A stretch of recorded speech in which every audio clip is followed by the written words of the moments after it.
What is going on, guys? Welcome to another episode of the Dent Digest Live Show. What's up, Manny? Yo, what's up, Ryan? Happy Thursday, man. Oh, I'm doing great. But I've seen your Instagram story. I think you're melting over there.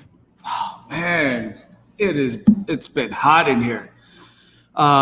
Today was what, 85? Close. I wouldn't say it's about 90. I'll tell you that's love hot. Like 80s, 90s with like very low humidity. Here we'll have like 100 degrees and 100% humidity. So the humidity is what kills us here. But hey, see, we like it around 75. You guys in Cali. 75. That's what we like. But you know what though? I'm not going to complain because I saw Benny's post the other day and it was like 107th and it was barely like 11 o'clock or something like that. It's like a crazy heat wave. Man, yeah. Respects to all those guys out there pushing dents in Texas. Yeah, I'm not gonna complain, but yeah, it's been pretty hot, man. Yeah, man. It's that summer heat kicked in finally. Hey, it's fine. We didn't have like a what is that? A spring? It just kind of went. The spring had COVID, so it went away. So we got a couple things. We got our weekly joke here that my daughter put together for me. So yeah, we're going to go right at it. What did the egg say to the other egg, Manny? Are you the dent hunter? Oh,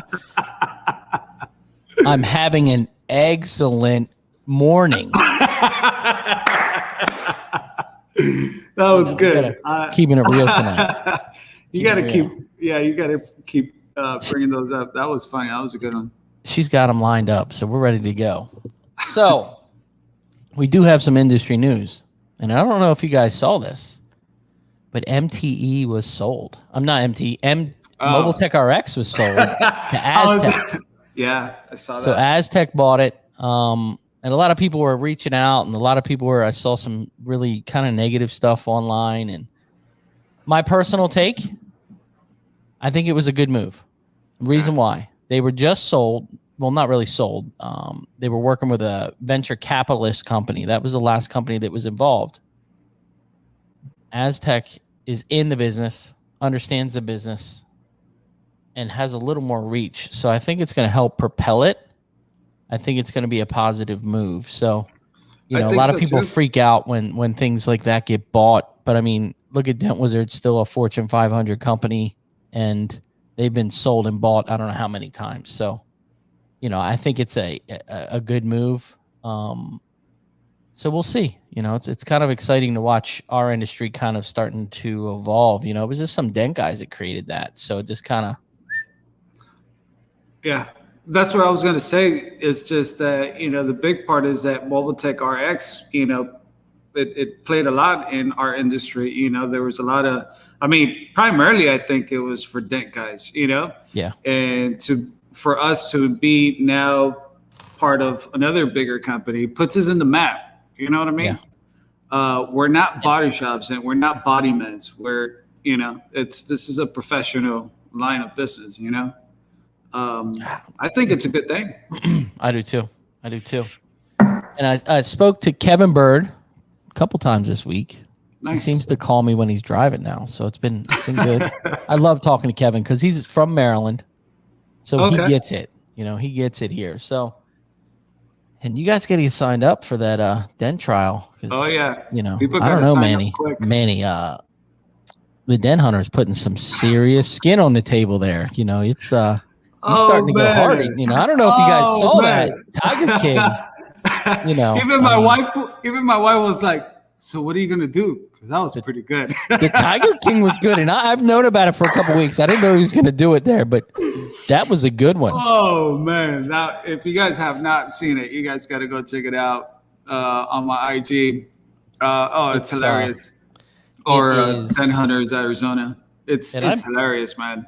I've been sharing it with all like my friends, like local friends here. So, dude. I had people DMing me like, I didn't know Tiger King was out already. COVID. That's why. You know, he was released because of the COVID. Yeah. So that's the real Tiger King. That's not some joker. That's the real deal. He went through a lot. Is him? He went through a lot to get that. Yeah. I seriously thought this whole time that was actually someone that just looked like him. That No, he hired. that's him. He lives in Vegas. So you better buckle up, buddy, because maybe we'll see him at MTE. That is crazy. Maybe we'll see him at MTE. I actually thought that was someone else.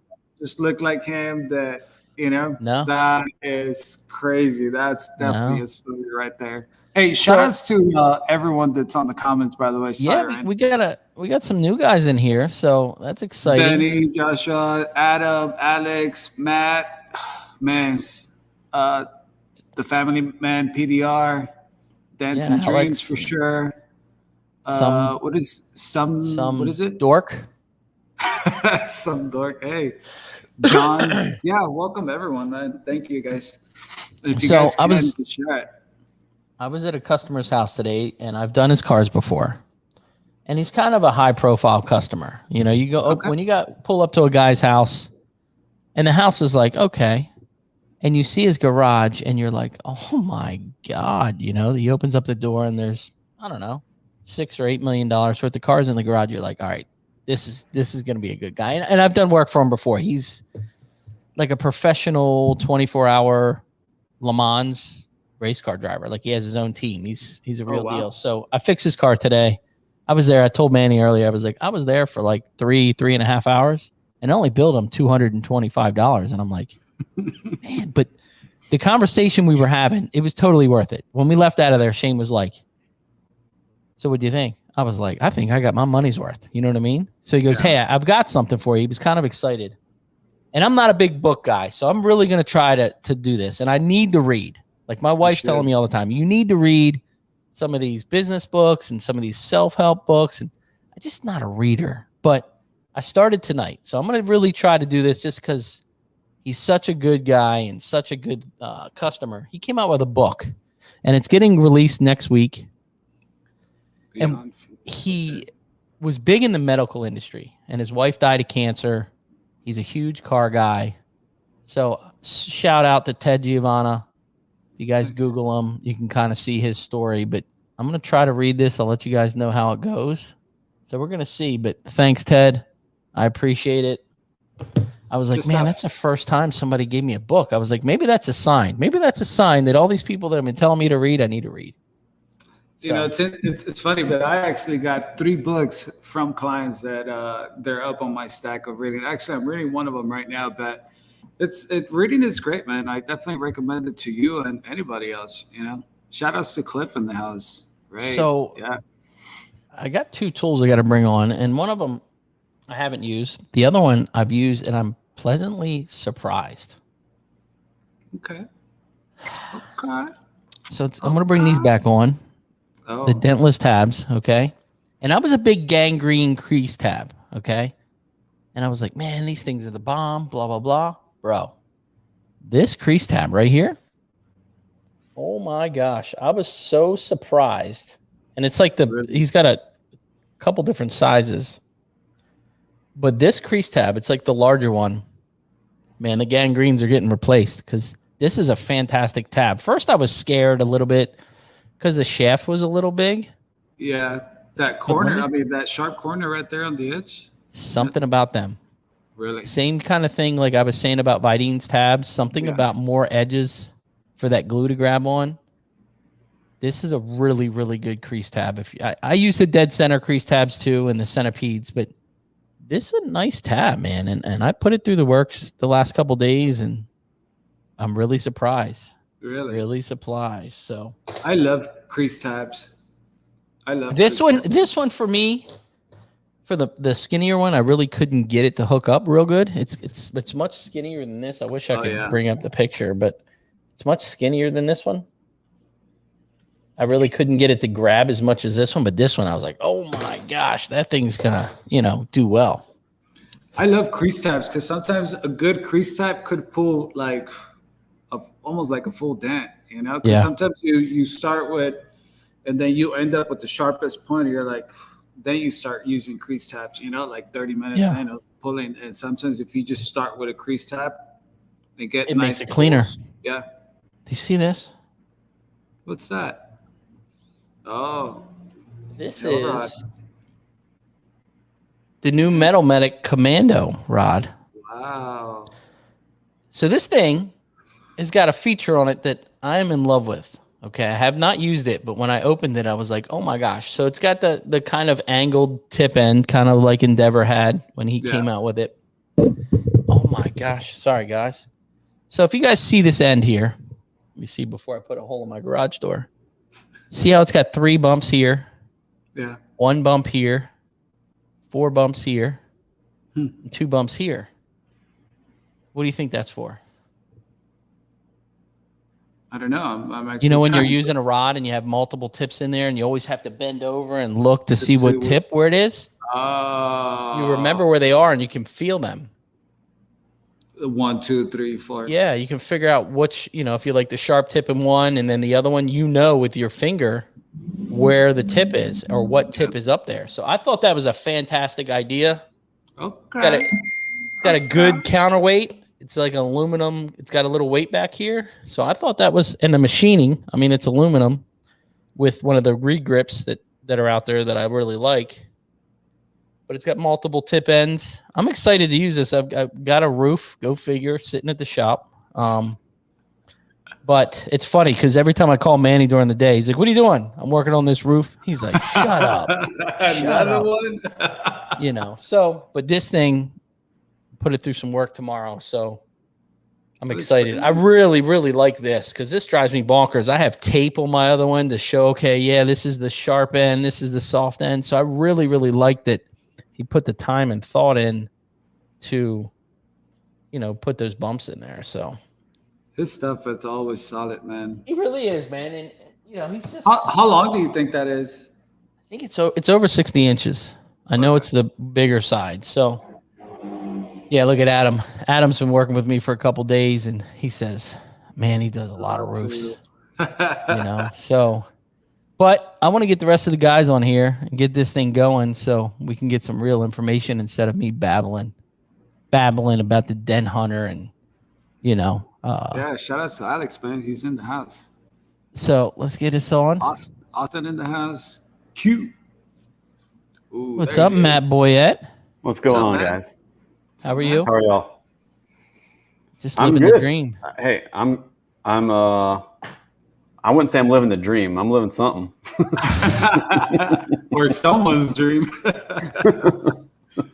Let's get the next one on. Mr. Pack, what's going on? Hey, guys. Good to see you. How are you? Good. Man, the show's been just fire, guys. Like the jokes, the bubble gum. It's like a soap opera. There's different levels, different storylines going. And now Alex, it's good. So good, thanks. Let's start. Let's start with Matt. How's business been? Yes. What's been going on? Business has been good. The car market, and kind of talk about that, right? What's going on there? That's been a big unknown. Watching every week what's happening there. You see your car lots get depleted of new inventory, and then you're waiting for this, because I do a lot of car dealers, and so we're just waiting for the semis to bring in a new load, and you're like, come on, baby, come on. And because we don't do a whole lot of new cars, but it's just that part of that cycle, right? You don't got the new cars, you're not getting the used cars. And so,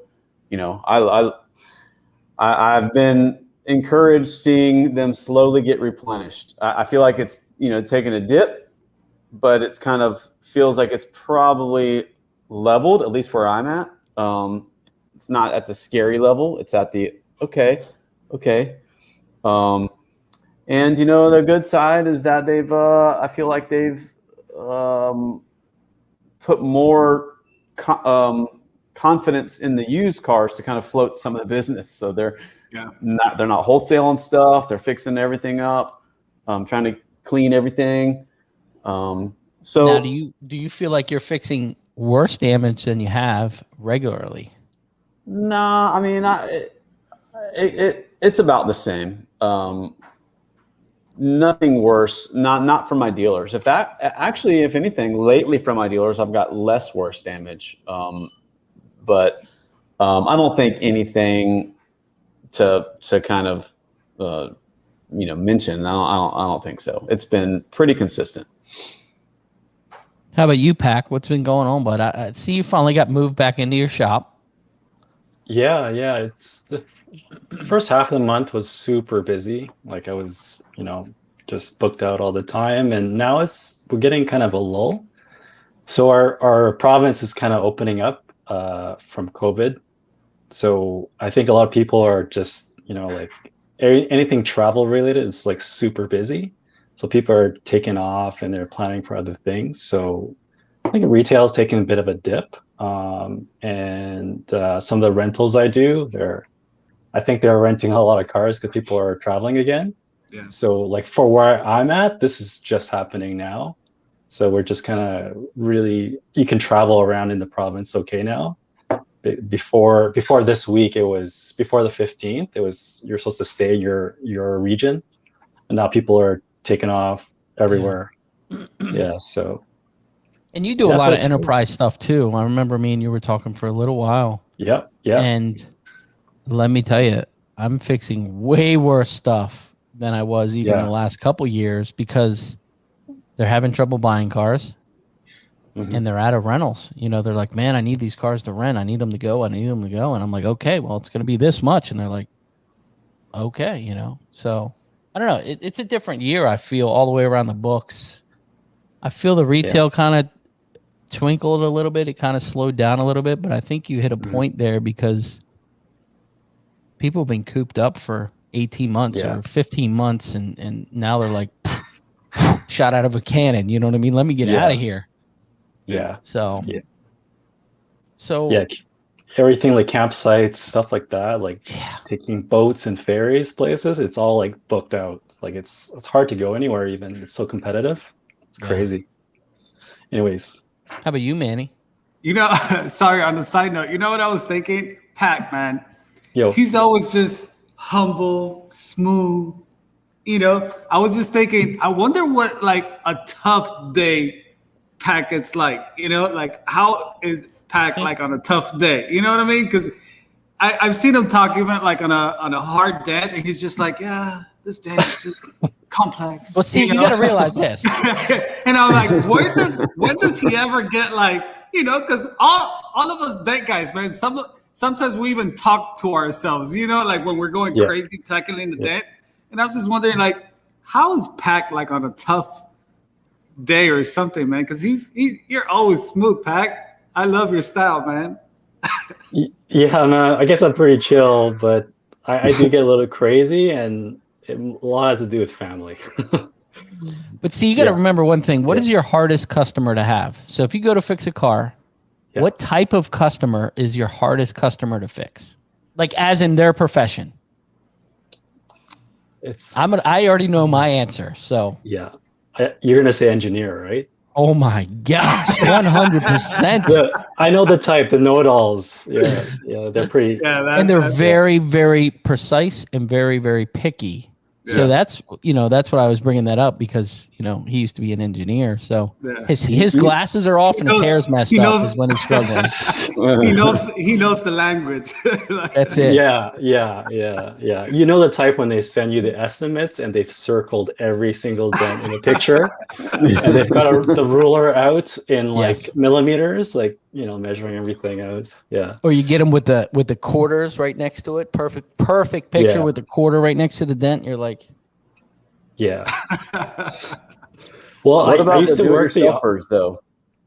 Do-it-yourselfers, yeah. The guys who like want to do all the R&I for you, or they've already pushed out half of it, or it's real easy. You can push it out in no time. It's a simple. That's frustrating. Yeah, that's so frustrating. Like, Pac, what province are you in? I'm in British Columbia, so we're right above Washington State. Yeah, Peacock, I think, is from up there too. So. Oh, no way! Yeah. I'm like 2 hours from Seattle, so very close. Nice. So yeah, sorry, Ryan. Going back to business here. Business is good, man. Honestly, maybe about 2 weeks ago, I felt kind of like a little slow, but that's because I feel like people were starting to go back to their normal routines. You know, people were trying to go back to work. Kids are going back to school.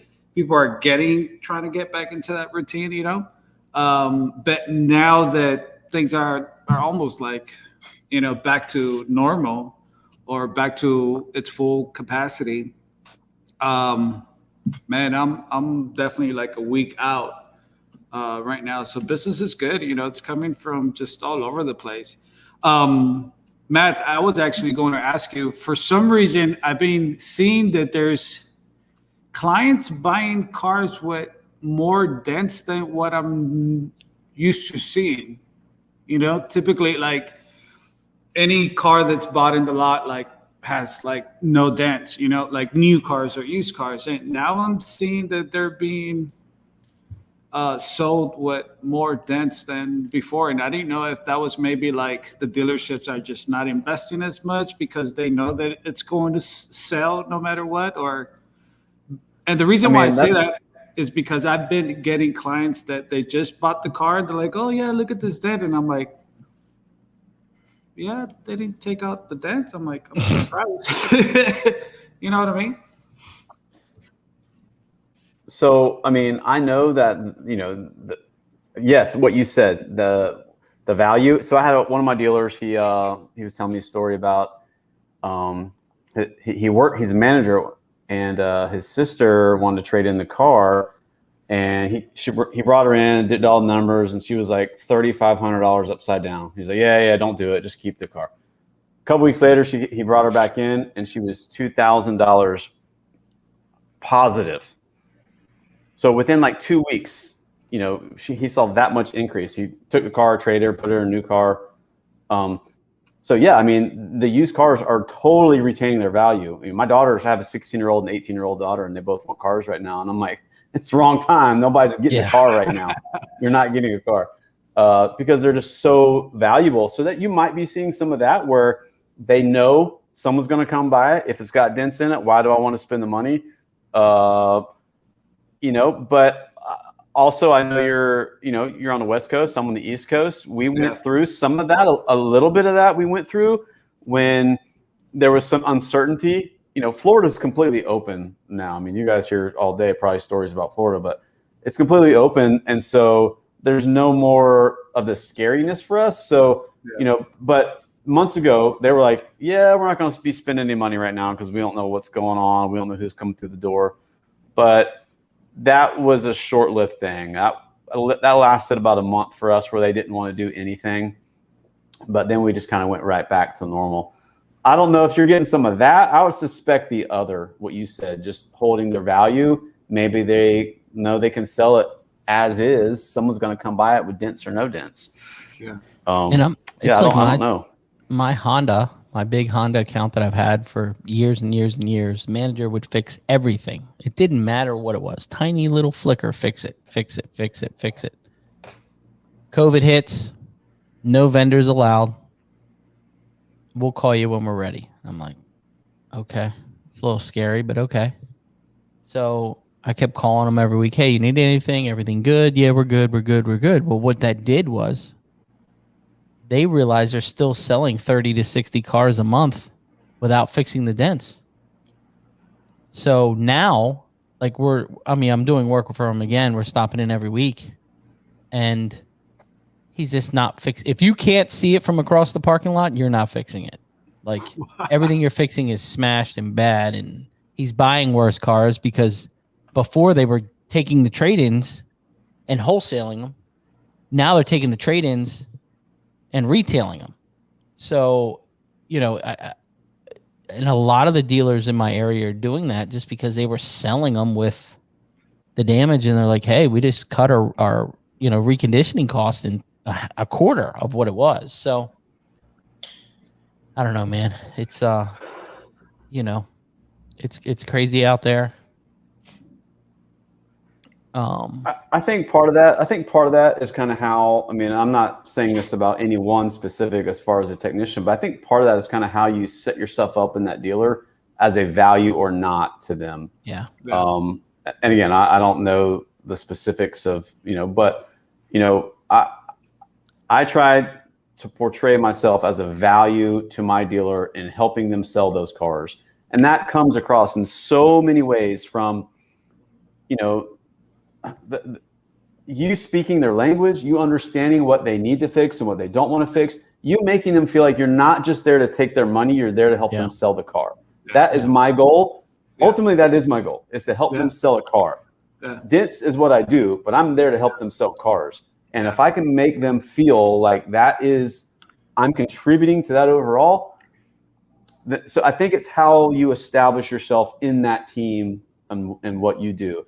And if you're writing up stuff that doesn't need to be fixed, and they feel like, man, this guy's coming in here, he's gonna know, and you scratching stuff off, then they feel like you're just trying to take their money. And I try not to make them feel like that. I feel like I try to talk their language, understand what they want to put money in, what they don't, write up stuff that, hey, this is an eyesore, it's on the driver's side, this needs to be fixed. Nah, this one probably doesn't. You could probably sell the car honestly without it. So it's the long-term relationship that I think shows up in these times that is going to make you or break you on some of those. In my opinion. I tell the manager, I'm like, look, dude, I'm fat and I'm lazy. I'm not bending over to look at the cars. So if they stand out, we're writing them up. You know what I mean? So this is what we got. But, and Matt from Get a Grip saying, his worst customers, uninformed, uneducated about PDR, a big crease, large complex dent, thinks it would pop out and should be 150 max. And it's funny that he said that. I had a customer today that went to one of these shops that I service periodically, and he calls me, and it's a Lexus RX, like a brand new Lexus RX, and it's got a crease in the rear door, probably about this long and like nice and wide, kind of sharp in the center. And I tell him the price, and he's like, oh, the lady. And I said, look, I probably need it for like 3 hours. And the customer's like, well, the lady over here told me it would be like $75 and you would just suck it out. And I said, well, the bad thing is I think you called the wrong company. And he's like, what do you mean? And I said, I don't have anything that sucks anything out. And he's like, hold on. And you can hear him looking through it, like the flipping through papers, looking at the phone number to make sure he did call the right place. And I'm like, look, man, I'm just kidding. But it's going to be this. She was uneducated. I've never met her. He's like, okay. And he was like, I'm going to have to call somebody else. I'm like, okay, enjoy your day, Yeah. But that's the tough part, is the Pops a Dent people that have the infomercial and buy the thing at Target, and they're like, oh, I can just pop this thing out, or you get the customers when you look at the picture and you're like, did you try to repair this? And he's like, you can tell that on a photo. And I'm like, yeah, we can tell by the photo. Absolutely. How about you, Pac? How's it been up there with cars? And, has the damage been the same, or has it changed? Well, yeah, I can't tell. I can't really tell. It's not discernible, but I do notice that some people have been bringing the cars to get fixed to sell to the dealerships. Like guys, they have money and they actually are reconning their trucks and selling it back to the dealership for a check. And they're driving them for free for like 5 or 6 years because they're selling them for more than what they bought it for. Like, it's nuts. Yeah, we're pretty short on vehicles. And it's interesting though. Like, I think like Enterprise is like a big player. Mm-hmm. So like they probably buy for North America. So I feel like they have a little bit of weight. Like, they're still getting cars, and then they're renting them, and then when they're done, they fix them up and they sell them to the dealerships, and they're now doing lease returns, or they're kind of flowing towards that stream, that process more. So that's been interesting. What do you guys see of all of this though 5 years from now? Do you guys see that this is, is this going on a good route to see 5 years from now, or? No, I don't think it's going to take 5 years. And the reason I say that, look at the housing market. And I don't know how the housing market is there. Here, you put a house on the market at 8 o'clock in the morning, it's sold by 12 o'clock for $50,000 to $100,000 over asking with no closing, no contingents, nothing. Like, it's off the hook here. I look at 2015, it can only last so long. I have 2 dealerships. We're on a road. I call it the Ritchie 500. And there's like 14 dealerships here. And 2 of them are completely closed. A Dodge dealer and a Chevy dealer. They have no cars. So all of those people are getting laid off or furloughed because they can't work because they don't have cars because of the chip shortage. It's got to correct itself. You know what I mean? It's not some of these houses, my buddy was like, man, I'm going to sell my house and we're going to kill it. I'm like, yeah, but you're going to pay 3 times the amount for the house you're going to buy. So at the end of the day, where's that market? Just like Matt said, right now is not the time to buy. Yeah. I had one of my dealers, they had 12 new cars on the lot, and only 5 of them were for sale because they had to have one model of each, like, for people to test drive. So they only had 5 new cars for sale. But what they did is, they just filled up their lot with used. I'm not, some of them were trades from, that had people bought the new, and then they kept the used, and instead of wholesaling, they kept them and had me fix them. But that's that week where it got really scary. Like, oh man, like this is about to have a climax here. But then you show up next week and they got 2 truckloads and another truckload, and they started replenishing. And then one of my dealers, they had they had less. I think it was like 98 used and 92 new, and they're freaking out.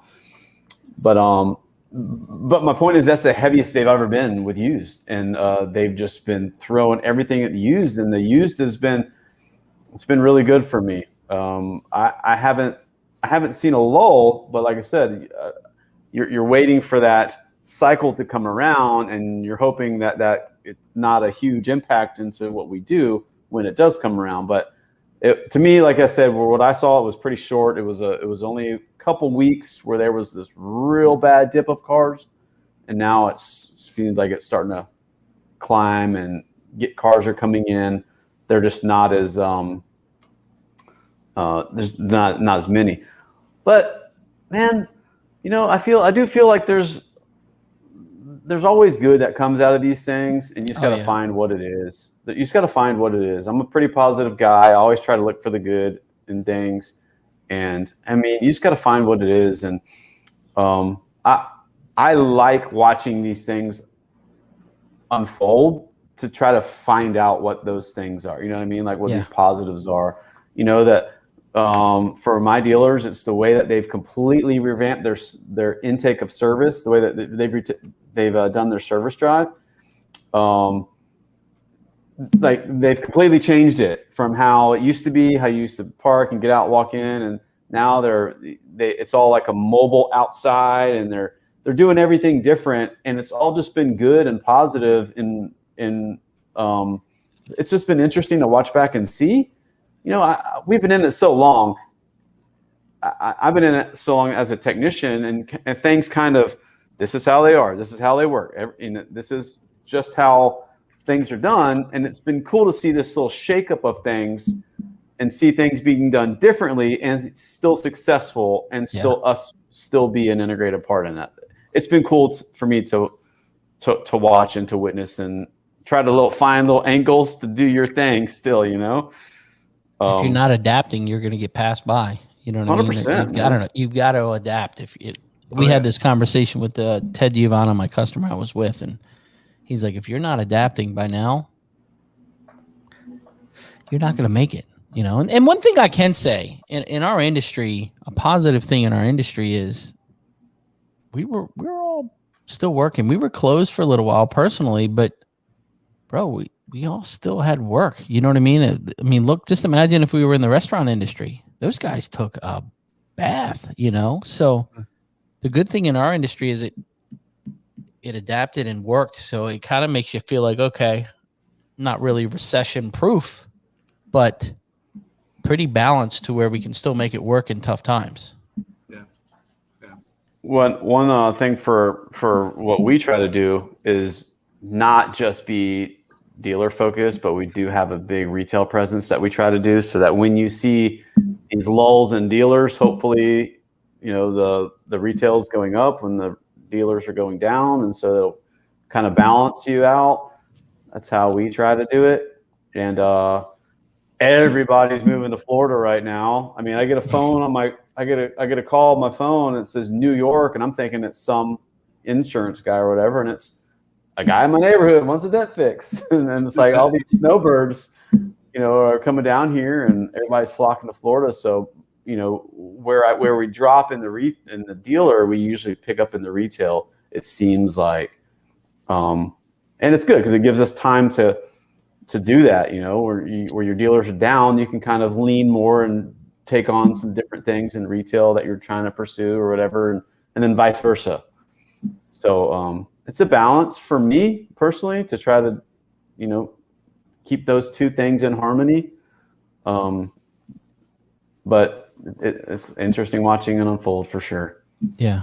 Yeah. I mean, it's like me. I've been in Google jail for a couple months. So, you know, watching everything else on my end, you know, my enterprise stuff is huge. You know, we're in that $15,000 to $20,000 a month with enterprise, and thank God, because I would be in trouble. You know what I mean? Because my retail's been way down, but enterprise has been rocking. So, you know, now retail's starting to come back and enterprise is still rocking. So we're kind of like this. But I mean, what are you feeling, Pac, on that? I mean, you do retail, you do enterprise, you do some other stuff. What's your thought process on the whole thing? Yeah, so I'm in a lull of both right now. But I know what you mean, like when everything's rocking. Like retail, you can make it wait, right? That's the nice thing about retail. Like some guys are willing to wait a couple of weeks, so it's really flexible. But yeah, like I guess I haven't been going mobile to shops, so I've been trying to bring everything to me. So I'm trying really hard to, yeah, it's changing. I'm trying really hard to double down on that. So yeah, you know, I'm still figuring it out. It's only been since November since I moved into the shop space.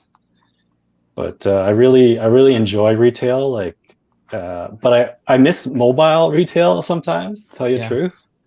Like it's wild and it's crazy, but it's really fun.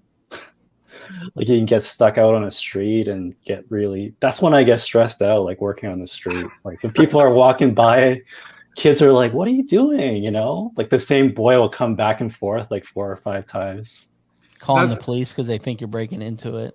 I got the cops called on me one time. Sheriff's pulled up and he was all mad because he was just like, why would someone call the cops on you guys? Like you totally see you're working, you know?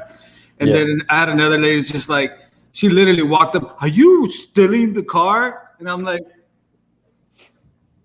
no. My brother got put in a cop car. My brother got put in the back of a cop car doing a dent on the car. He was working at a dealership, and it got pulled up, a little small town up here.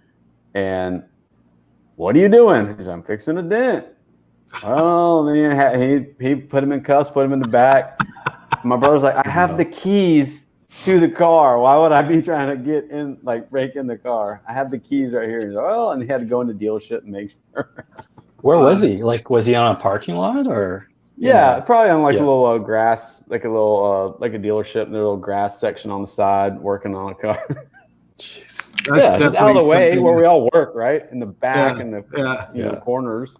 That's definitely something I don't miss, you know, like just working on the side of Main Street or the open parking lot, man. So my respects to all the mobile guys still doing it, man.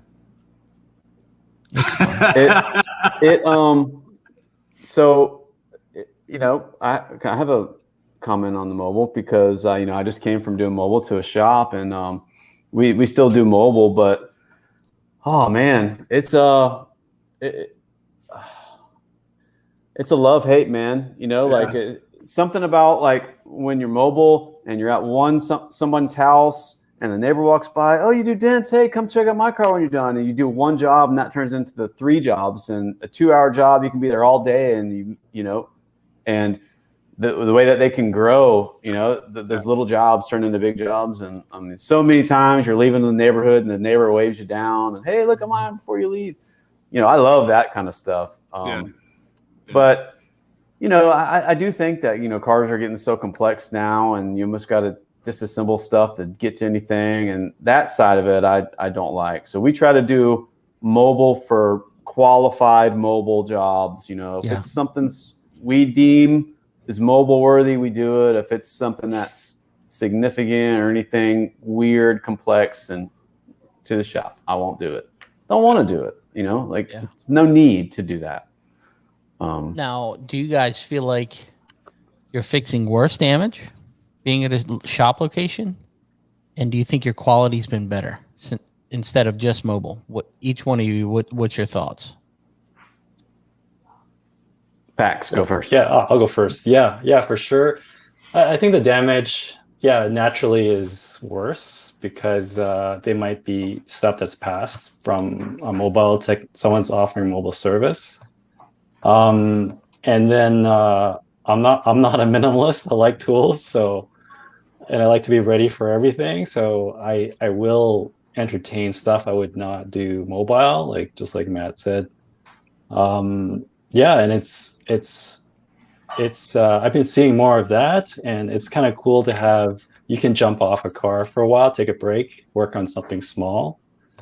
Like my setup, I like to have one spot in the breezeway that I can do a quick mobile style job where they can come in. I can stop what I'm doing that's bigger, jump on that, take care of them, and then go back to the bigger job.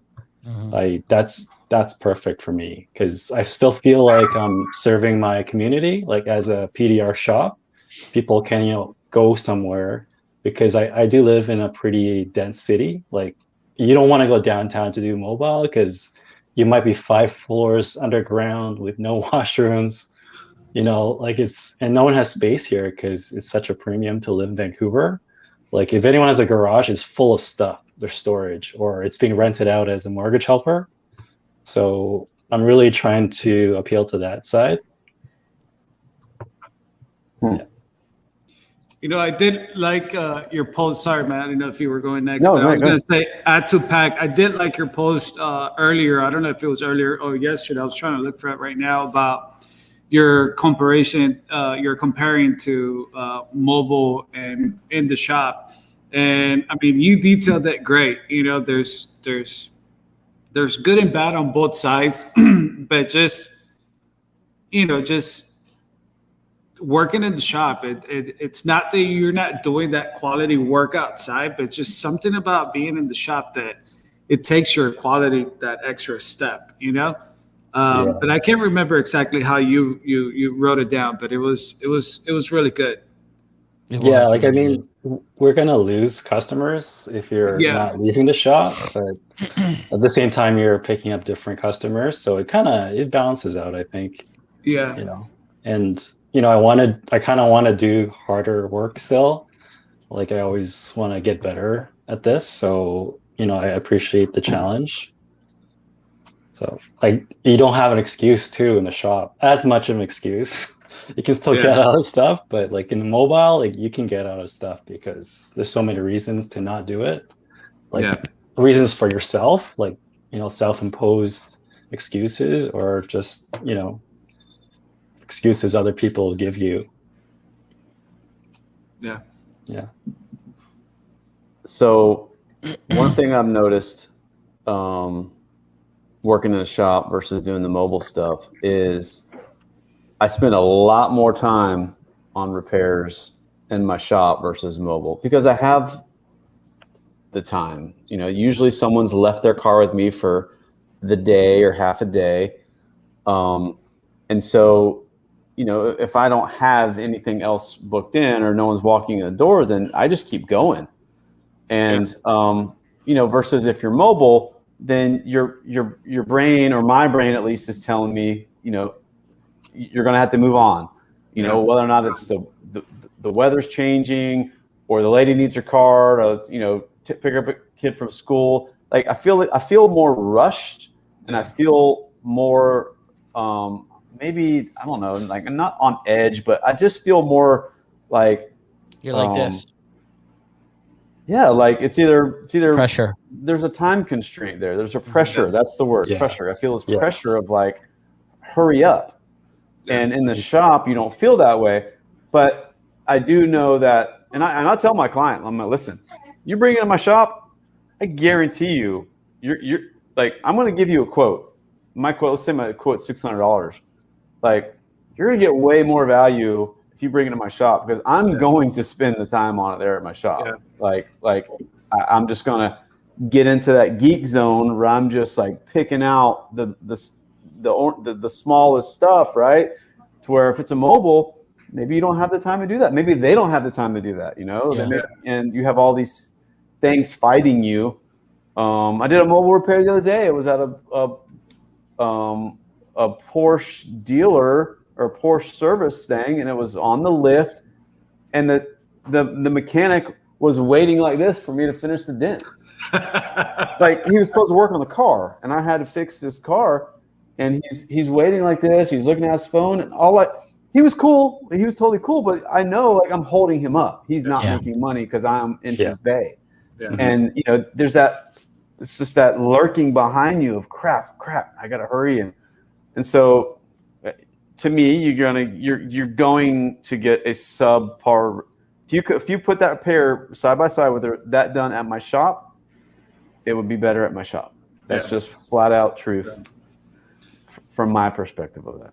You know, sometimes I used to find myself even being at, like, you know, your first appointment, 8 o'clock, and there's a dent with a lot of crown in it, and you just got to get in there, you know, and at 8 o'clock in the morning, echoing that, you know, that banging across the neighborhood was always like I was just trying to go slow, but I really wanted to, like, you know. Yeah, 100%. Yeah, absolutely. And that was always a big thing for me, you know, going some of these neighborhoods, and then here in the shop, I can make a song out of it. You know?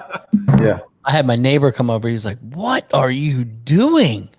Because I'm out there, you know, I got 2-foot long Endeavor hammer, and I'm just bow, bow, bow, bow, bow. And he's like, "What are you doing?" And I'm like, "Fixing his roof, dude." Like, he's like, "Dude, I can hear it in my shop." I'm like, "Put headphones on." I don't know what to tell you. But, you know, I feel like on a retail setting, as in a shop, I feel like my clientele has changed. I feel like it's been higher end cars, and customers are, I don't know if it changes your credibility. I remember talking to Manny when we were when I was talking about opening up the location, and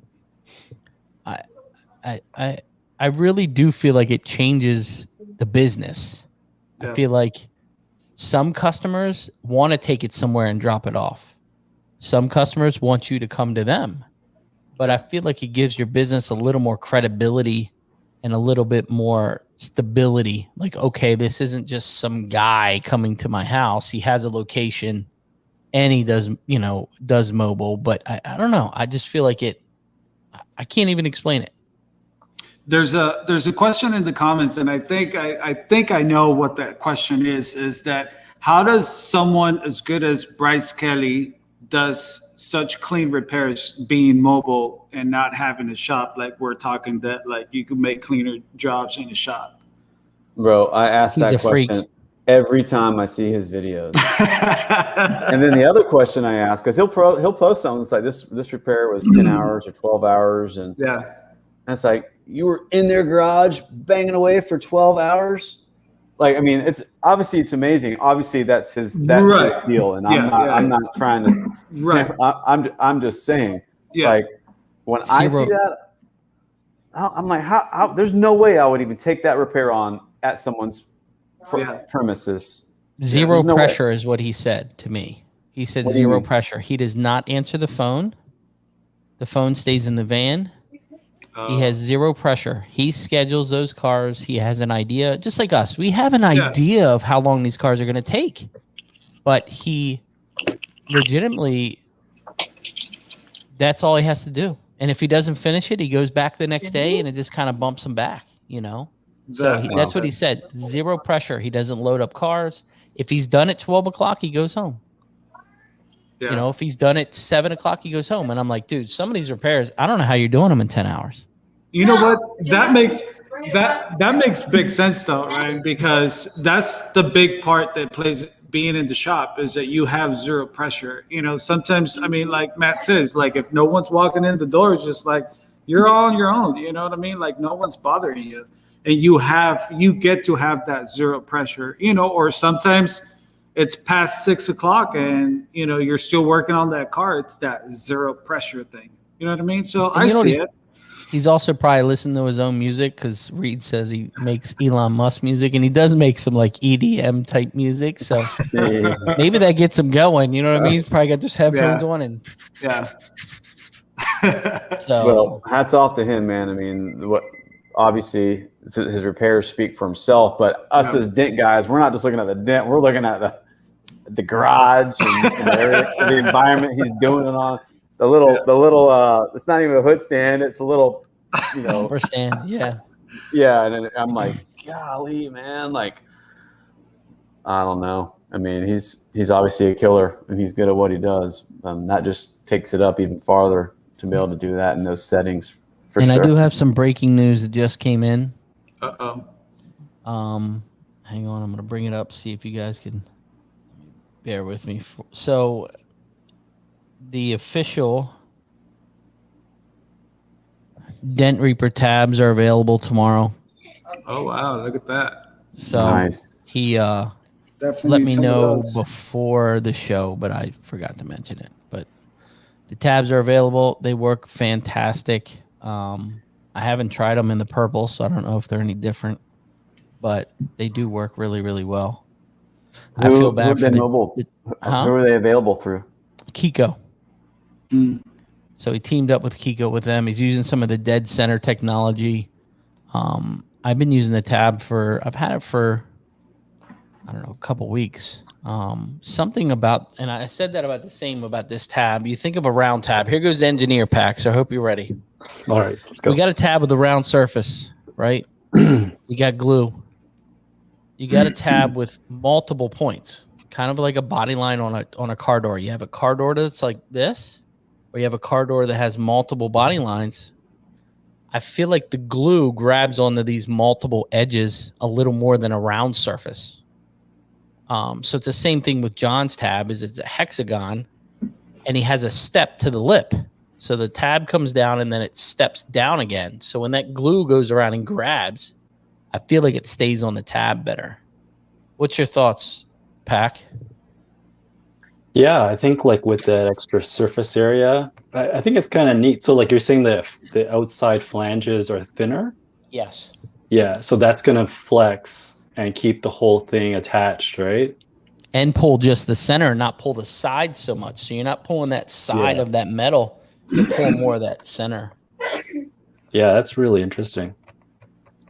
Wasn't it Gene? Didn't Gene give like a little discussion about tabs? And because, you know, for years it's been the face of the tab, like what it looks like. And you had the, you know, the old Worth ones that were all just ribbed concentric circles and everything. You know, they had these little, oh my gosh, some of the Kiko early ones, like a golf ball, had all the dimples, and it was all about the surface area. But so I don't know what it is. I mean, I know Gene said, I heard someone say that it wasn't about the surface as much as it was what it's made out of, the plastic that it was made out of. So I don't know. Obviously, there is something to it. And I think, man, that's what's cool about this industry is we're all learning everything about what it is. But it's definitely a science. Yeah. I don't know. But those look interesting for sure. So you guys, who's going to MTE? Oh man, I want to go. It's like this. He's like this. Yeah, I don't know. Come on. I want to go. I think I can make it happen. I think I can make it happen. I don't want to hear it. Just book. Is this Vegas you're talking about? Yes. Yeah. Vegas. Yeah. Are you coming? I don't know. Crossing the border, it's like, I have Matt. I have like that cart, the Endeavor like cart attachments. It's been sitting in my U.S. mailbox for months. The mod rails? Mod rail. Yeah. I kind of forgot about it because I was like, I'm not crossing the border because they might quarantine me for 2 weeks coming back just to get pick up a package. I thought that was done for already. I thought not the U.S. border. I think maybe in July, but I don't know. It's up in the air, right? Like that can change anytime. So it's gonna be a record show, guys. Like, is it? Oh yeah. I really think because there's been a lot of dent guys. We haven't been able to do them in how many events? 3 or 4 events. Yeah. I really think. I think the industry needs everybody to come out and just hug it out. That's all. Just hug it out.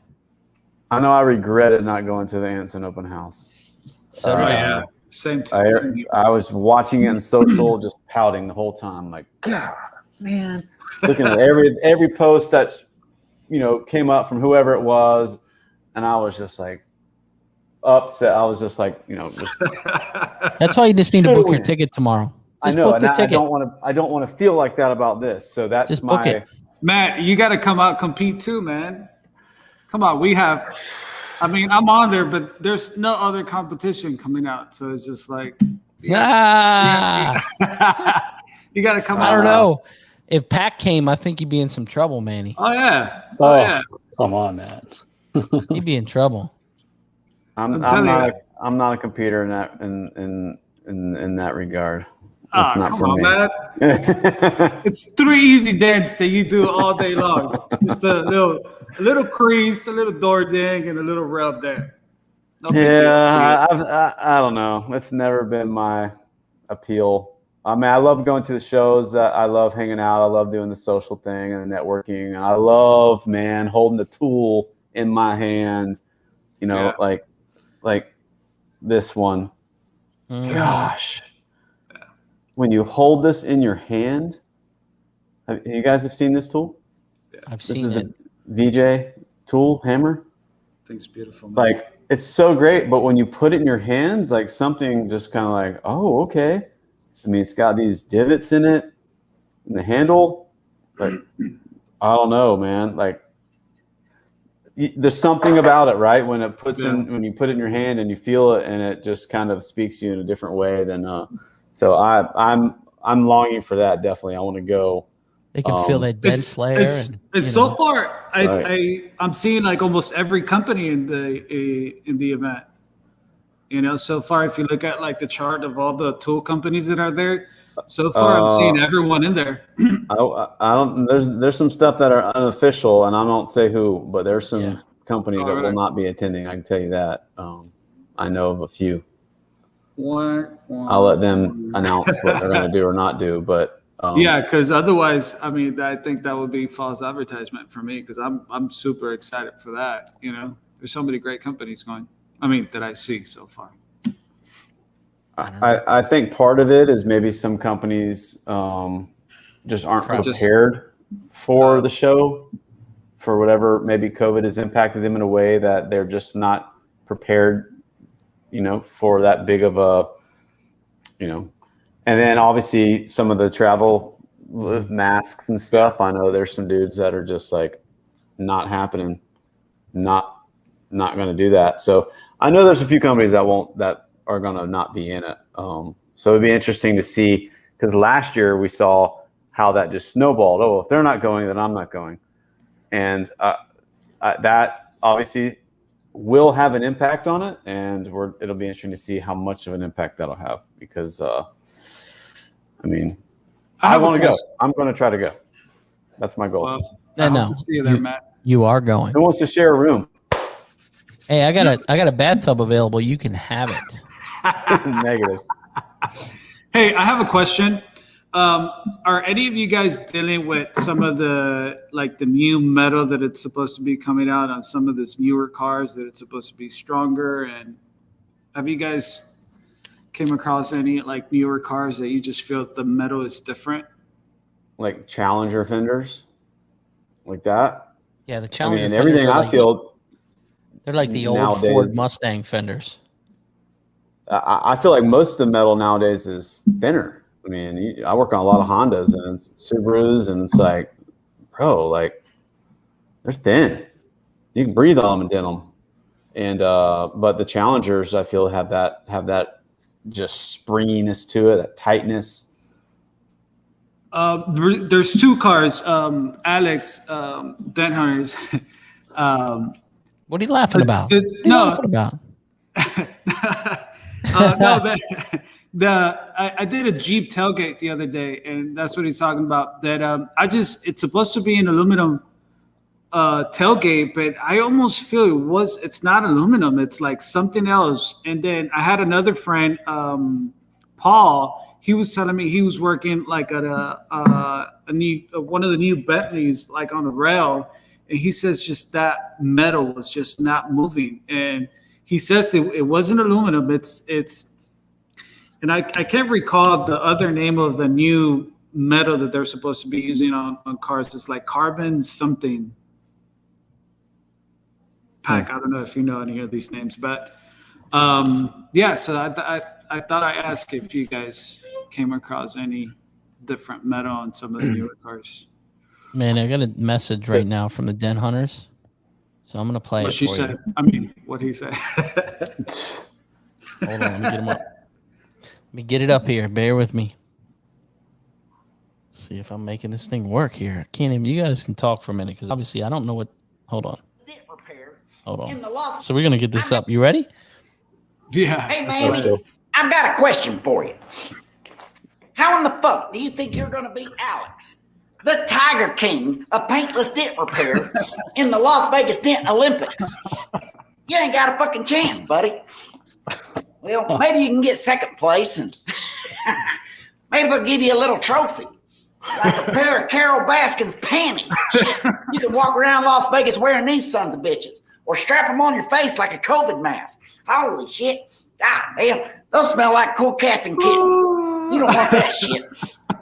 Manny, I hope to see you out here in Las Vegas in August, but you ain't gonna beat Alex. He is the Tiger King. I love you, buddy. See you. So anyway, sorry for the bad words, but you know, I just that video was so funny. It's still That so was the Tiger King, that was the Tiger King. the actual. It was. That explains a lot, right? It was. I wish I could man. share it. It won't let me share it, but that was you know, funny. it was the real Tiger King. Oh my gosh.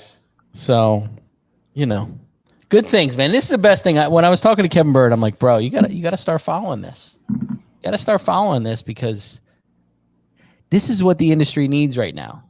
The industry needs some good old Tiger fun. You know? And mullet fun. It'll be a great time. We're gonna have Tiger King and mullets. Pack, I see you got a mullet going on too, right? No. Come on, Pat. Yeah. Okay. I'll let the barber know next time. Got it. So you guys have not seen any difference in some of the new metals, then, huh? Not I really don't know. yet. Some of the HSS I noticed, like it is thinner, but when it gets really bad, like very deep, like really smashed or crinkled up stuff, it's like impossible to move. Like Oil can.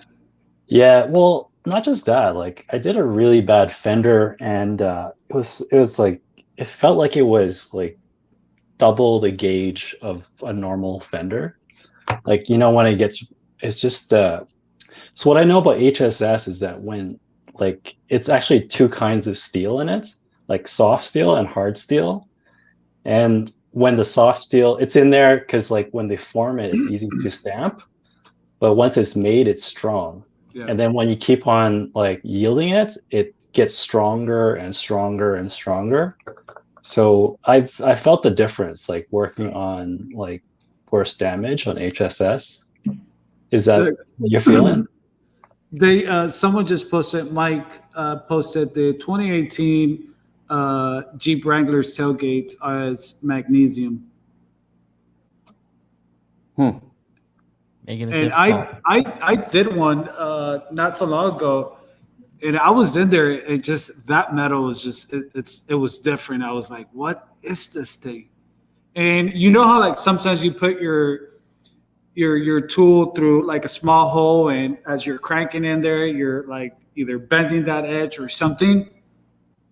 That thing was not moving, like it was solid. And I was in there like cranking. It was just like, man, what is this stuff?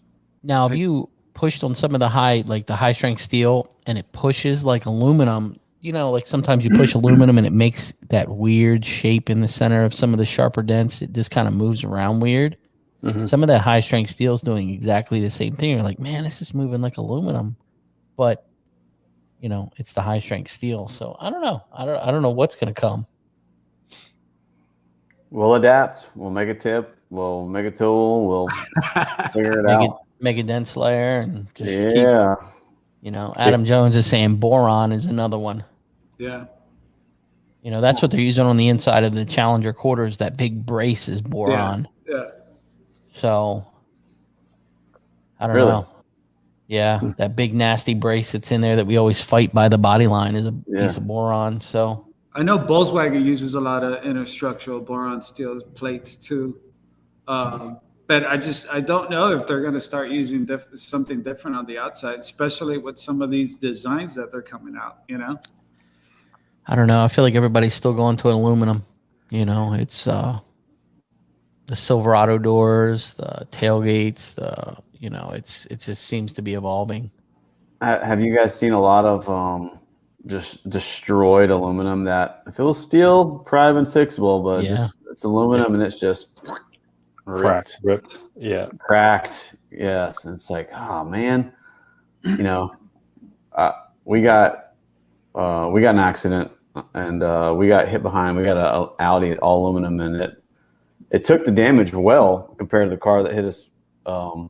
But everything was gone on that. I mean, what it hit was just done. No fixing. It's just garbage, right? Yeah. Like there's no repairing what was damaged on the car. So I hate seeing that, right? Because you see this stuff and it's just like, I mean, because there obviously there's a green element. So that you have to take into account when you're making these cars, and maybe into what we do too. You know, because what we do is green, because you can save panels that would normally go to a landfill or whatever. And so you're seeing some of these panels now that would be fixable, but they're ripped and they're not taking that damage. They're just disposable panels. Yeah. Right. So it's a little sad to see some of that going on. Because, you know, for every action, there's opposite and equal reaction. Right. And so like, yeah, man, these are lighter. Maybe they're more fuel efficient. And you think that this is the way to go, but you know, now these parts that were repairable through either our means or even a body guy's means, they're just going right in the garbage. You're not going to be fixing these. So it'll be interesting to see how this comes around full circle, right, for us. Yeah. I don't know. I remember when Saturn came out, man, I was scared to death. Yes. Oh my gosh. The only thing metal on the Saturn was a hood and the roof, and you know, you're just walking top panels. You're not walking sides anymore. But then they started cracking and they're just falling apart, and they were dry rotting, and they just weren't holding up over time and just being very brittle. And, you know, everything thinks they have the latest and greatest new best idea until it gets tested and the market tests it. Right. And then, you know, 5-7 years later, it comes around. Yeah, maybe that wasn't the best idea, making this out of this. So it'll be interesting to see how aluminum does in the market of repairing cars. You know, yeah. I mean, I'd still say all the time, there's no way that aluminum door is as safe as a steel door. I just can't see it, because you see them getting torn, and when they're hit, they're really hit. You know what I mean? Yeah. They're really crushed. I just don't. But I mean, the safety standards these days are a lot higher, and you know, that's why I think a lot of that stuff, like you said, someone hits you hit you in the rear and the front was gone.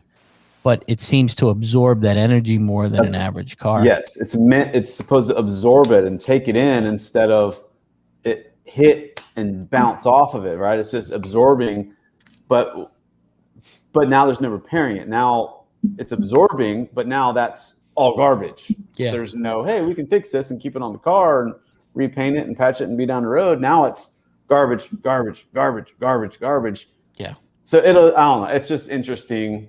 I like observing. That's kind of my thing, is observing these long-term things that play out over time. I don't know. Yeah. Well, it's kind of like airplanes, right? Like you can't do much with them. Like if the panel's messed up, you just have to replace it. Yeah. It's, they're not really meant to be, like they're designed to be very stiff. Like it's a weird thing. Like aluminum is soft. Like if you were to grind it, it's like butter. But you can engineer the heat treatment so it's stiff. Yeah. And it's not. I don't know. It's hard to beat steel because it's cheap, right? Steel is cheap. It's formable. Aluminum is really expensive. Like it's really energy intensive to mine it and make it into sheet. So there's a lot of cost there too. Well, I hope you guys, you two, try to make it to Vegas. It's going to be worth it. I'm telling you, it's going to be a good time. I think that's it, guys. Unless you guys have some more, is there any tools that you guys have been using that you would like to highlight real quick? Yeah, I brought a couple. You saw my hammer. I just wanted to point this out. The tip from what is this? Drew's Tools. This tip is amazing. The titanium. I've had this tip for a very long time, and I used to use it on my blending hammer. Yeah, and awesome. This was before I got this hammer, and to me, honestly, it's almost identical of what this tip is. I mean, it's smaller, you can tell, but this tip, it's great. I thought, this and one of my edgy tips on a blending hammer was like my to-go blending hammer.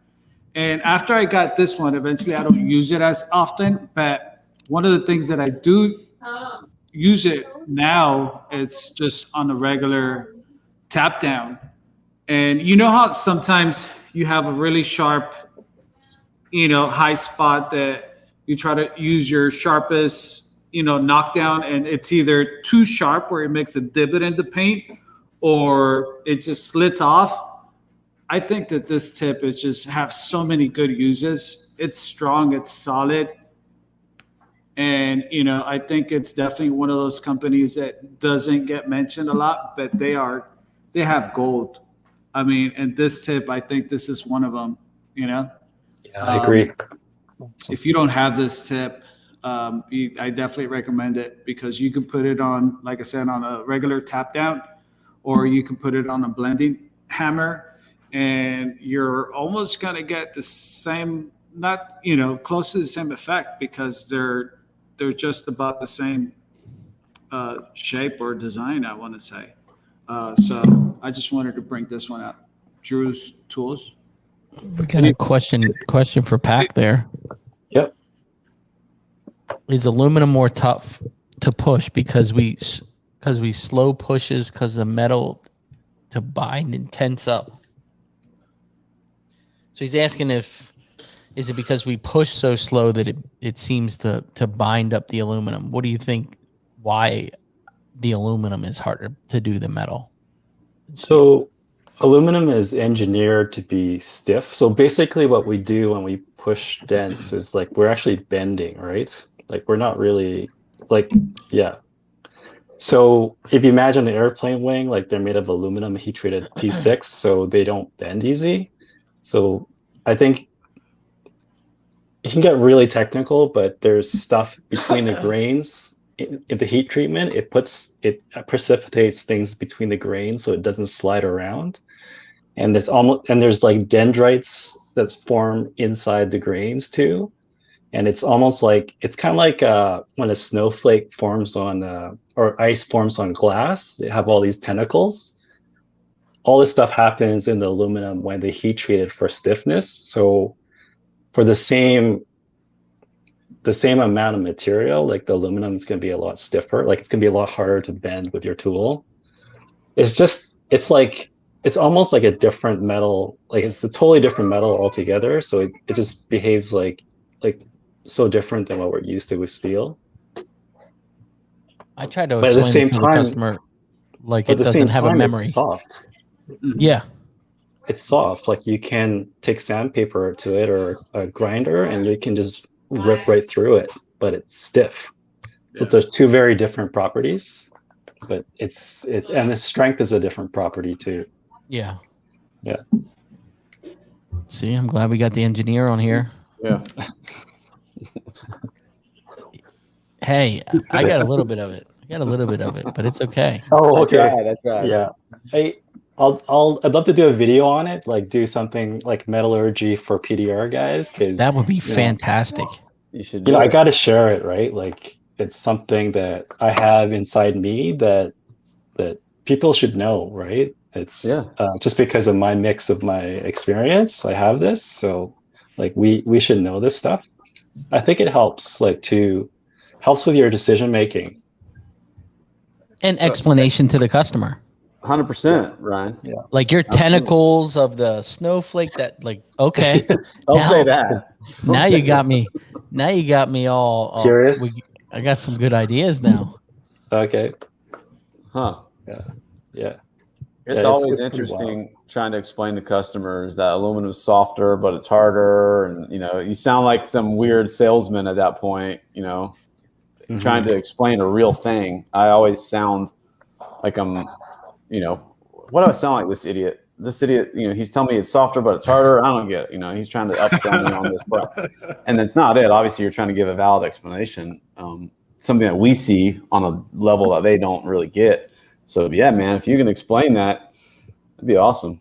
Any of that educating us knuckleheads on how to, what we're doing would be great. So we'll see it tomorrow by 4 p.m. All right. And if you guys don't realize, Pax, man. his photography and his little clips, dude, I'm telling you right now, you're in the wrong profession. I don't know. I've been trying to shoot some video for explaining why, like, what's the underlying thing with all the stand liner tools, like why are they so different? So I shot some video of myself. Like I don't like shooting myself, or rather shoot other people. So I shot this footage and then I zoomed in and I realized there's chocolate on my face. that's garbage. I gotta redo it now. So, oh man. Now we know you like chocolate. That's it. I was starving. It was like 2 or 3 o'clock and like I don't eat lunch or breakfast. So you should have just launched it, because most people probably wouldn't even have realized it. Oh man, it's hilarious. So, yeah. That's great. It's going to be goofy no matter what, so that's okay. Are all your videos that you do are Instagram videos? Well, I like the stand liner stuff. I think I want to put them on YouTube. So like, I know people don't look on a big screen, but I think you kind of need to see it on a screen to like, I really like the details, like the really tiny stuff, which is what PDR is, right? Like moving the big stuff is really cool, but being able to do it so you can match like the texture of the paint and all that like the real finishing part, that's the PDR part to me. So I want to be able to see stuff like that. So yeah, I think it's gonna probably do a little bit on Instagram, and I'd like to like people to watch on YouTube if possible. Yeah. Nice. Yeah, you know what I mean? Like in watching. 100%. Yeah. Like the one that you did with the Korean style, like tap down from underneath. That was great. Yeah. Thanks. Yeah. If you guys haven't seen it, Matt has a tool that doesn't get any love that he's had for a while. It's called the Snake. We were talking about this last week, and what it is Tube snake. Yeah, tube snake. Get into it. Explain what it is.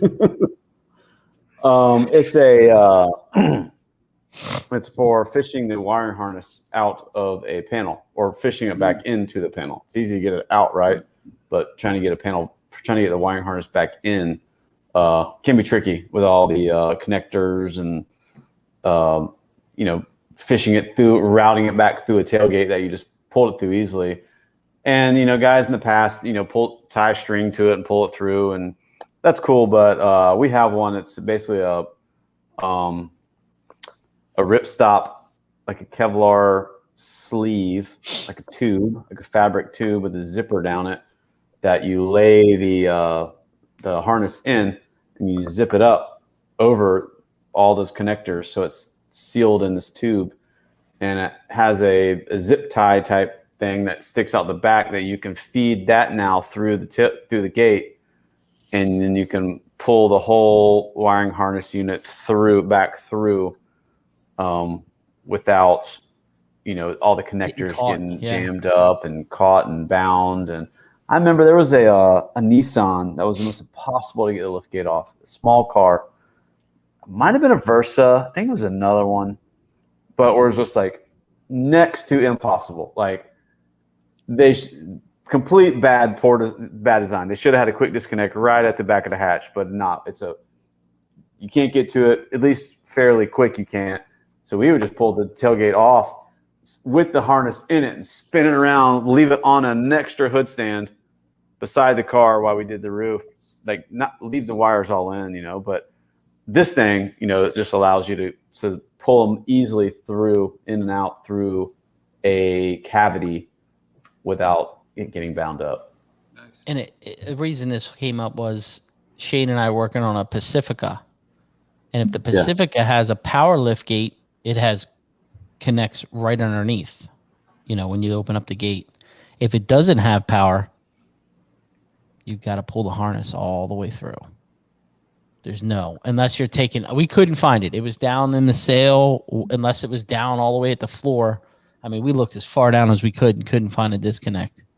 So, and the new Pacificas, even the power lift gates are super weird because you have a disconnect inside the car right behind the gate at the top of the roof. But it also has the plugs that come up and go into the gate that actually snap face in to the gate, 2 plugs here. So you have to unclip both sides of that plug to unclip it out of the gate. It's a disaster. And so that's the reason I was asking you last week. I was like, do you sell money of those? Because let me tell you, Shane was pissed because all the plugs were getting stuck. We're trying to get it. They would get like turned and jammed up in there. And you're like, God, we just cut this, So I don't know. It's about right. Like anything, I guess the whole story of PDR tools is we all started with retrofitting something not designed for this industry, whether or not it was making a tool out of a trunk rod, right? You're always finding something. You walk around a hardware store trying to find something that works for this industry. And it's making things specific for what we do. So in any other industry, there's tools that are specific for what we do. And, I love what Chad's doing with the mod rails. That's another thing. It's making them specifically designed for what we do. Like them or don't like them, whatever your thoughts are about them, you have to appreciate they're being made for our industry, specifically for our thing. We're not retrofitting nothing. We're not just buzzing a hole in something. They're being made for what we do. And you have to appreciate that evolution of things, right? I do, at least. And then the same with this tube snake thing. It's something that's made for what we do. So yeah, maybe you can get a string. Maybe you can go to Home Depot and you can find something. Maybe you can find a solution. Obviously, we have found solutions, right? They're getting fixed. So, but it's just, this is something that's made for what we do. And I love that too, man. I mean, I've been in this industry long enough to appreciate that when it comes. I mean, I've been hunting for parts. I used to go around to bicycle stores trying to get the little plastic thing off of the kickstand to have a tip for a tool. I mean, I literally used to drive around trying to find all the things that would fit on the tooltip. And so, or what can I make a knockdown out of, or whatever. And so now these things are here and you can just buy them and you don't have to make them so much anymore. It's really cool to see that through time in this industry that these things are playing out, and the industry is waking up to some of these things and people are building stuff, and I love seeing that, man. It's cool. So this is just a tool for doing it. Doesn't do anything super crazy. It's other than what it's designed to do, right? So you had some other tools, Matt? Don't get him started. It's hard. We'll be here for a couple hours. Oh no, I thought he was going to show two more tools. He had some tools to show. Oh well, the tools, I got this Jaybird here. Oh yeah. You guys seen this guy? Man, it's just a really cool. It's 1/2 inch, right? It's 1/2 inch. It's a beast, and it gives you a really good direct.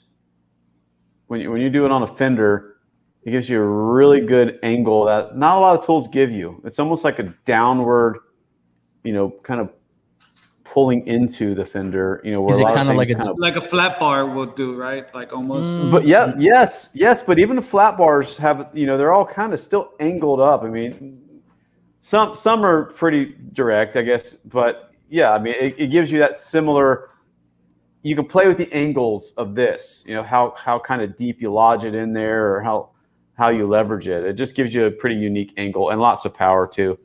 Also for kind of weird quarters or bedsides, that one bedside we always get below the taillight. I mean, you just have it's just a good, powerful, short, interchangeable tip tool that you can really rock out some good dents with. Would you say that's a lot like the doodah? I don't have a doodah. I don't know. I think it's probably more versatile. I mean, just from I don't own a doodah. I've seen them, and it's just. I think the doodah would be just a different variation of a flat bar, really, because you're not getting it in a hole. It's just Yeah. But this will give you some pretty good options. I think so. It's a good tool. It's fairly inexpensive. I mean, I forget what it is, but it was worth it for sure. And then the last thing I want to show is this, guys. Oh my gosh! The Flex. Every dent guy should have one of these. If you're a mobile dent guy, I don't know why you don't have one. Just an 18 volt Flex. Forced action, so you can't stop it. So when you need to polish something out, it'll do it. And this battery lasts forever. I have two. It comes with 2 batteries. I charge them like once a month, maybe. Like they last a long time for the amount that I'm sanding. Obviously, I'm not doing whole cars. I'm just doing a little spot repair, but that thing is sick. You should have one. I see guys with the drills and the stangs, and bro, get that thing. I have the little Milwaukee, obviously little 3-inch things, and if I have to do a little sand, I'll get the heavy work out with that first, and you come back and you can just lay it on thick with this thing and just dress that panel so nice. That thing's awesome. What's the price point on that? Do you know? I got it some weird website like a Detail Geek or something. I want to say it was about $500. Nice. But mine came with a charger and 2 batteries. So, but I don't know of another one like it. I know Milwaukee was supposed to be coming out with one, and I was holding out for one because I'm a Milwaukee fanatic. But they just, took too long. So I just jumped on the Flex, and that thing is sick. The thing is awesome. Hex Logic pads. Look at that. Using Hex Logic pads. You saw it. You saw what's up. I got a tool to show. This is for dent hunters. Sometimes when you don't win, you need one of these. It's called the napkin. You can wipe your tears. Or if you just want to cover your face because the dent didn't come out nice, you could just for dent hunters. So you're gonna take that with you to Vegas? Well, I'm showing it to him so he can grab a stack. Otherwise, I'm probably gonna have to take one or two for him. Yeah. Nice. I'm gonna try to go to Vegas, guys. That's my goal, is to try to go.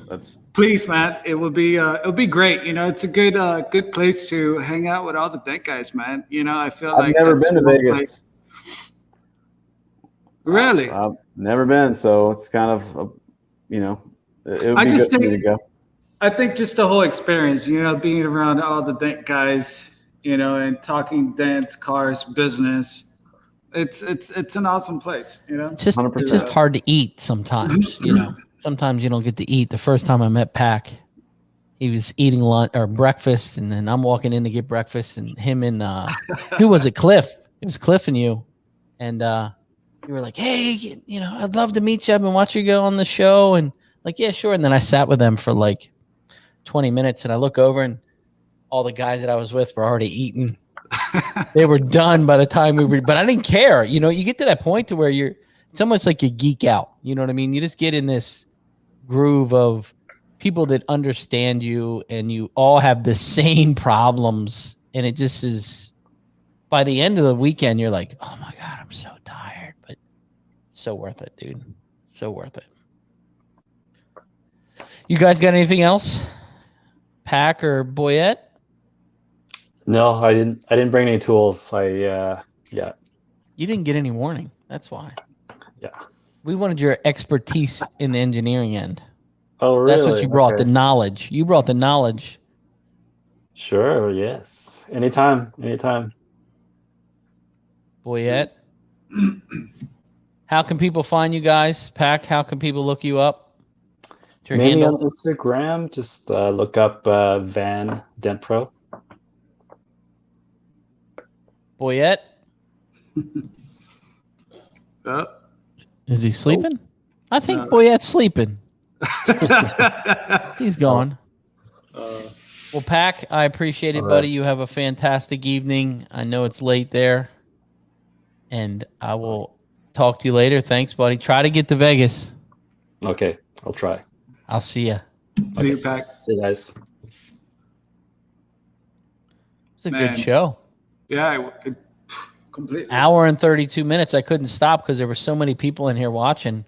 I was like, yeah, we're not stopping now. So, you know. I'm still amazed. Pac's energy, man, just real cool, just humble. He is. He is. And he's a hell of a tech. If you guys haven't watched his stuff, I'm telling you, dude he's the quiet guy over there. I'm telling you, man, I think he would take you at the dent trials, man. I'm telling you. Oh yeah, for sure. And I think the dent hunter would have no chance against Pac. I mean, he would definitely, you know. He'll need like a whole row of these. Much love to Dent Hunter. Alex has been a supporter of the show for a lot of years. So, but let me tell you another thing. It's funny. James Bernard's in here. Oh yeah. I have really been enjoying the Dent Whisper with Michael. So I was laughing my butt off earlier in the week. So you guys keep that up. It's really fun to watch. I really enjoy it.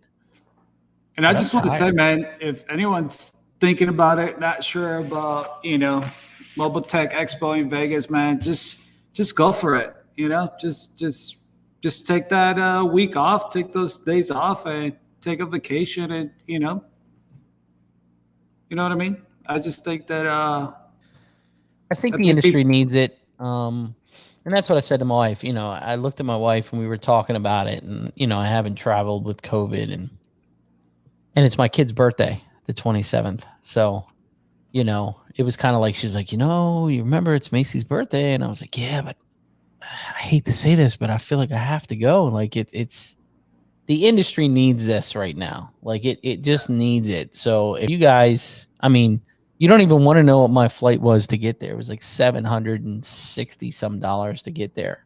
Didn't matter. There's going to be some changes for sure, you know, but just adapt and you'll be fine. You know, it's going to be a good time. I'm excited. I don't know. We're going to see. I'm excited to see if we see the Tiger King. I think we will, man. Well, Manny, Another Thanks, good Ryan. night. Next week, no show. I am taking the week off. I'm going away to the beach, which is only like 2 hours away with the family. Nice, man. So I'm You going to deserve enjoy it. the weekend, kind of chill, reboot. And then we got some bangers coming up. So you guys are we got some good shows coming up. I'm excited. It's going to be a good couple weeks, some good information, some good texts, and it'll be fun. I appreciate every single one of you guys that have watched. Yeah, man. Manny. Thanks, everyone. Thank you, Ryan. We've been having fun, man. Now go get some sleep, man. Yeah, I'm tired. An hour and 35 minutes. I mean, it's no 4-hour show, but, you know, we do what we can do. You guys have a fantastic evening. Keep it real. And we will see you in a week and a half. It's the Dent Digest show. See you guys. Thank See you you. guys. Bye-bye.